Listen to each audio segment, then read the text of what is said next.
Chairman, Senator Skeffrey, Dr. Barrett, Permanent Secretary Morris Smith, Mr. Bennett, industry sector leaders, teachers, students, principals, members of the media. There is no exaggeration to say that this gathering heralds and establishes one of the most important elements of educational transformation in recent times. First of all, may I say that the surge towards STEM education has been gracefully made possible by the fact that Dr. Grace McLean has dedicated academic studies to make palpable the very practical application of this methodology and of technical and vocational studies in our education system. I often quip with her that she took time to research her doctorate and then became the chief architect of its implementation, which is a nice nexus between theory and practice, seldom achieved in our academic pursuits.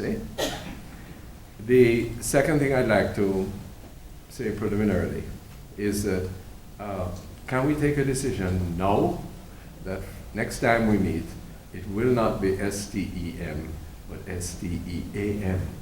Yes? That has to be. Allow me 2 sentences on this. That which is cramping the outcomes of our educational system now, and I believe curtailing the levels of growth in the economy that we all hope for, is not money, but it is weak social capital. And social capital is garnered when people understand where they are coming from, who they are, start to respect themselves, and thereby to respect others. When they learn to cooperate rather than to compete, to postpone gratification in order for higher goods, and the knowledge of history and the exposure for the ample aptitudes of culture, of dance, of music, of expression, and the learning of perhaps more mundane skills through those prisms is a particular gift and grace of the Jamaican people, especially those of African ancestry. And it is essential that we should incorporate that and have very, very well-sewn sinews of relationship between STEM and the A element that we now are going to introduce. Can we decide on that? Do we all agree? Do I hear an amen?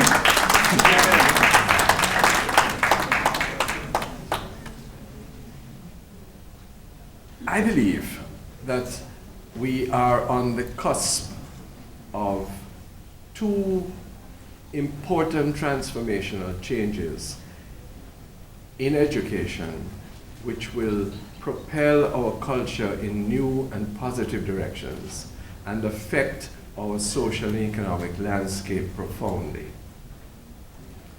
The first is memorialized in the lives and perhaps the less than amply articulated career stories of most of you who are here this morning. And it is this: we have historically nurtured a prejudice that if you were good in academic subjects, then you were really bright and deserving of the highest accolades, salaries, positions, etc. But that if you were strong in applied disciplines, that you were children of a lesser God. I share a personal experience to make the point. I have several sons, and I remember several years ago, 2 gentlemen who are now not on the scene, captains of industry were kindly inquiring after the progress of these two boys. One is a graduate of Case and of the Royal College of Agriculture, but his skills are in applied disciplines, mostly related to agriculture and land. The other is a collector of philosophy degrees. He has 4 of them or more. And the immediate reaction of these gentlemen of great repute, whose names, if I call them, you would say, the immediate reaction is that the one who is the agriculturalist, he's not the bright one, eh? And they were explicit, but they were speaking of something that resides deep in our national psyche and is perhaps a quite understandable outgrowth of the hierarchy of ascriptive considerations that have in fact infected our history. We are on the cusp of changing that. And your presence here and the enterprise that has brought you away from your work today and from your schools and from your businesses, we're so grateful, must be to conclusively affirm that all disciplines are of worth and that there is no prejudice any longer to be ascribed to this one or that one.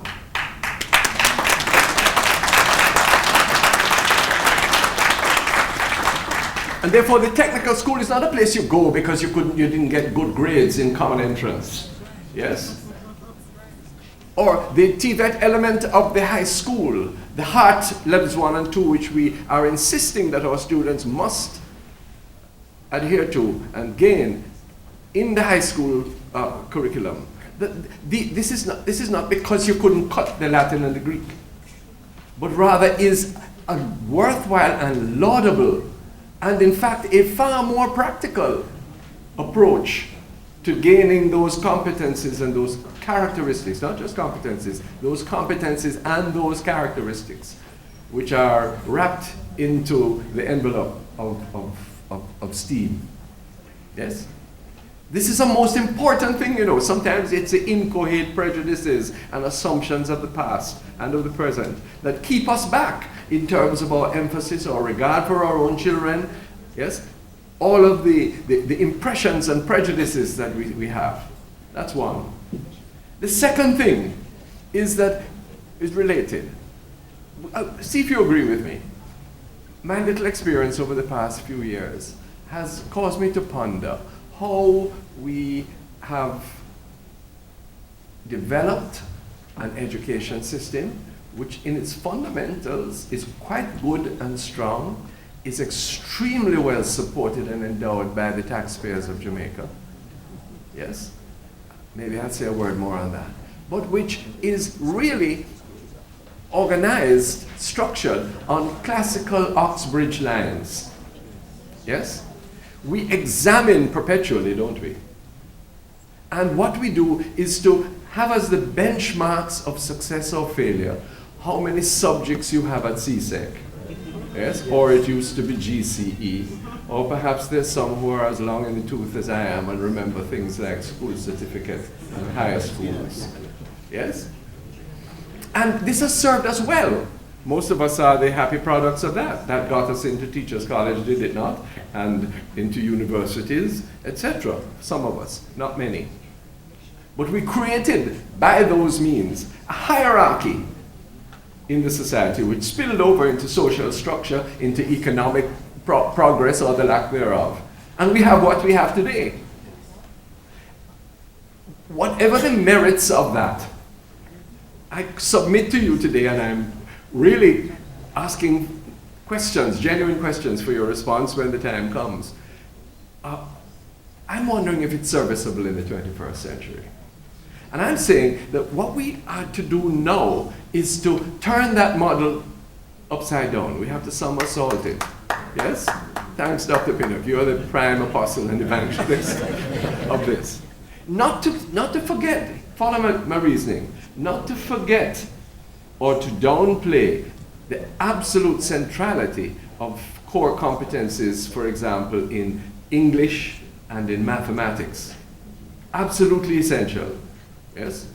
No fuzzy cultural issues to take us away from that. Fuzzy cultural issues like, oh, phobia, maths is hard, I can't do that, yes? Or English is somehow an affront to my national and cultural identity of being fluent in Jamaica and loving our language. That's confused thinking. We have, our students have to have English and math. Yes? Don't joke about that. Yes. But instead of certifying people in the classical fashion and then saying to the world, because so many of our young people go abroad, saying to our local investors, wherever they come from, you must accept these people and employ them because why? We have certified them. What do you mean? So-and-so have a doctorate? Well, we can't get higher than that. So don't even look what university it comes from. It may be a correspondence course. Yeah? Here it is. Yes? I don't think that's functional. That's not going to give us the 5 and 6% growth that we need. What we have to do now is to say to industry, whether it is the shipping lines who wish logistical support in Jamaica coming through the Panama Canal, whether it is the huge brand Jamaica that longs for our products of an agricultural and manufactured nature and which we are supplying, what, a fraction of, whether it is the openness of the business processing industry to the charm of the Jamaican worker, whether it is the health industry here and abroad, starved of the kind of elan that President Obama could tell us in April, Jamaican nurses are the best in the world, but we are not supplying them.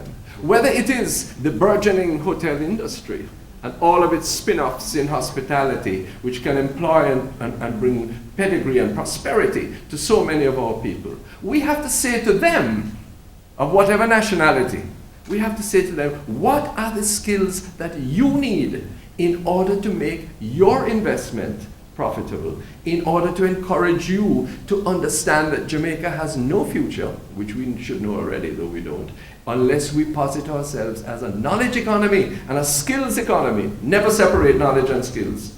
Yes, they're Siamese twins. But then to do that involves a profound change of mind in the direction of exactly what you're doing here, adding the A. Yes? This is the way we need to go.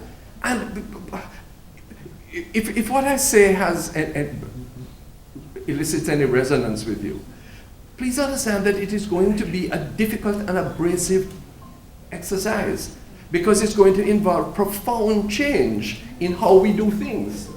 That which we thought we learned in Teachers College or in university, and the curriculum and the syllabus that we have become accustomed to over years.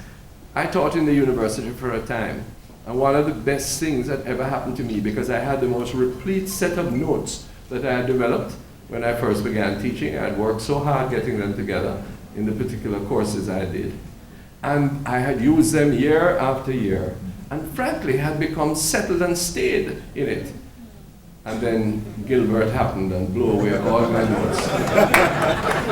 Wet them up. And I had to go back and refresh myself. Yes? Very difficult and abrasive task. I believe that's what we all have to do. Gilbert. All of us are going to have to look and see what is it we're teaching, why is it that we're teaching that, and how is the best way of teaching that, particularly given some ineluctable facts that our boys learn differently from our girls. And we are 20% lacking in the boys by comparison to the girls, which is creating a whole social and an economic, and may it please you, a spiritual dissonance in the society that we urgently need to correct. And it is, all of these issues are tied up in what you're doing here today. I don't wish to be reductivist in a silly sense, but I really believe it's here. Because if we go through the elements that Dr. Barrett's presentation or Senator Skeffry's presentation urge upon us. I believe that we will be able, within existing resources, within our time, before God comes, to be able to raise up a new generation of people who are thoughtful, who are problem solvers, and who have some confidence in themselves and in their potential in life. What a difference that would be from our present outcomes.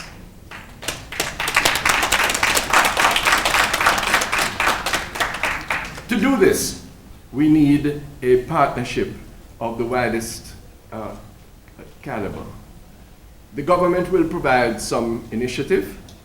The schools must adjust in fundamental ways. Please stop telling me about what church you are or how much tenure you have or which politics you join. The only criterion for presence and engagement, let alone promotion in the education system as in anywhere else, is how much value you add.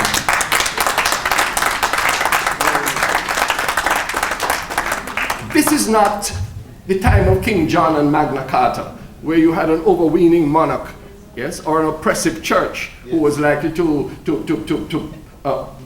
have you hung, drawn, and quartered if you didn't follow the orthodoxy. We've gone way beyond that. Yes. And therefore now, each of us has to have a higher level of accountability and to mirror and mentor that sense of accountability to a young population at all levels, from early childhood. Dr. McLean argues very persuasively the pedagogy must start, right through to university, that tells them that, look here, you are accountable for yourself. Self-responsibility, not entitlement, is the order of the day and the elixir of your future.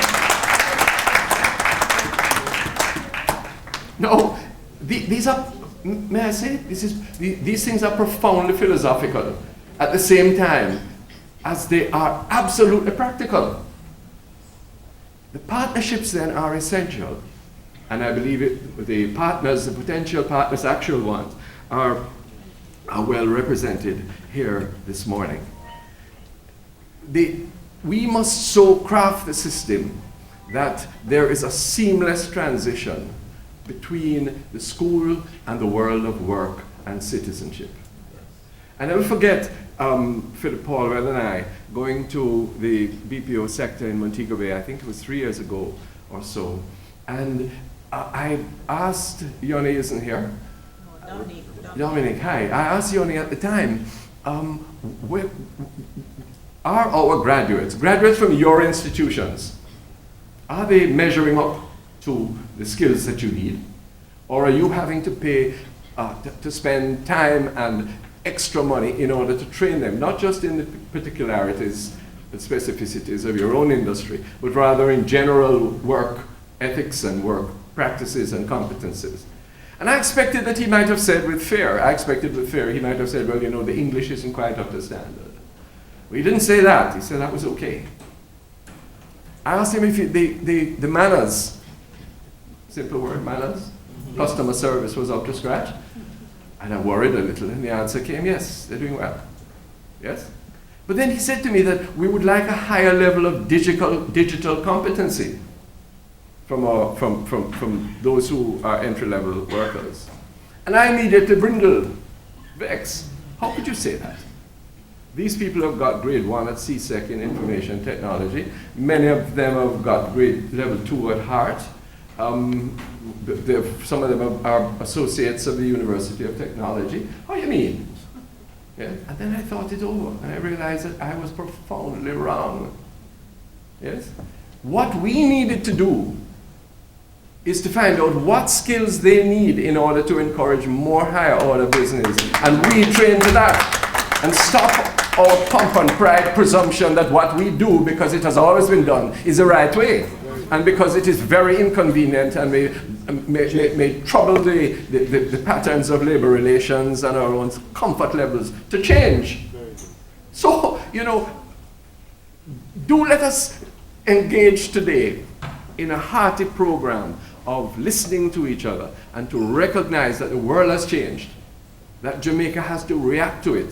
We're not going to let anybody take liberties with us, you know. We're far too proud for that. But we need to be able to adjust in ways that are going to inure to the greater functionality and employability of our people.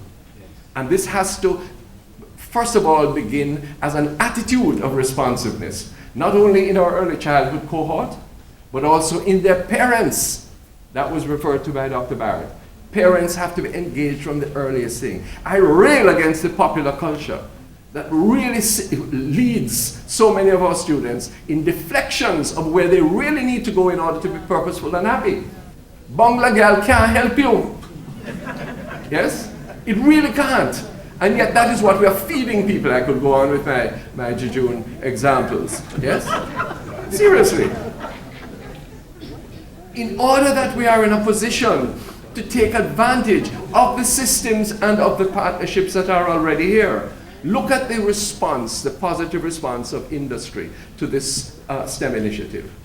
It could not have been more fulsome. We are indebted to those persons who not only have their own memories of their own career path that they want to share, but also because they recognize that if they engage in this, it is an act of enlightened self-interest, because they will have employees coming to them of better attitude and competence, and also they will also have customers buying whatever their goods and services are, who are more adept and likely to be higher earners with more spending power, because their levels of education outcomes are more functional and higher. This then is where we are. Education and this odyssey that we are presaging today and noting a hearty start cannot be reversed.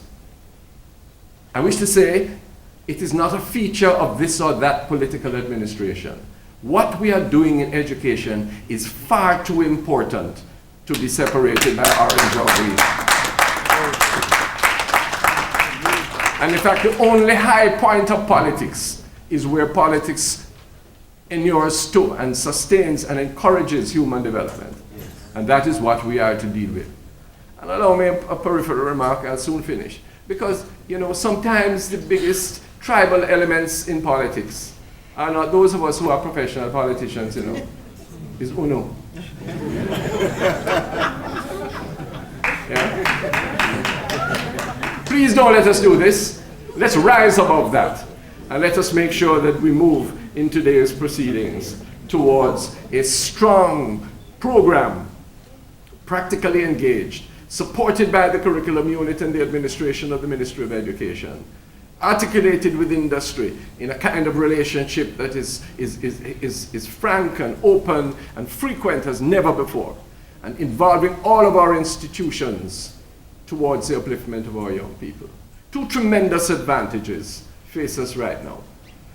We have been regaled with the announcements of the huge opportunities in the hospitality and tourism industry that are now at hand, taking place even now, and more to come. And yesterday I sat down with Adam Stewart, and I said to him, look, you have a university, Sandals University. I want to know, give me your curriculum. Can we share your manuals? Can we know of your linkages with FIU, with George Brown, with Cornell, with Johnson & Wales? Because we need virtually a University of Hospitality Studies in Jamaica. We must be ahead of that game, not reactive, not having just the menial tasks that we are doing at present being carried out by Jamaicans, but rather being able to say when they apply to bring the Spaniards and the Americans and whoever else in here, thank you please, but we have the people of the highest caliber trained here in Jamaica, experienced wherever you take them, to earn the big money and to infuse the culture and the elan of Jamaica, which is par excellence, to all your guests. The same is true, I believe, in the business processing industry, where we have to be ahead of that game. Yes, training. I was so glad to be able to partner with the introduction of Sutherland Global into Mandeville recently, but it had a history to it, you know. It had a history because we asked the Heart Trust NTA to find a number of students We asked the apprenticeship board, headed by that excellent leader, Professor Gossett Oliver, to come together and to see how we could be ahead so that when Sutherland came, it wasn't just the salubrious climate of Mandeville or the niceness of the building that had been put up there, but the availability of a strong, committed, attitudinally ready workforce for them to have ready. And we were able to craft a partnership that included many people in the training and presaging of this, but which principally included two people who you might think are unlikely bedfellows, Mr. Peter Bunting and Mr. Audley Shaw. Yeah? This is the way we have to go. Yes?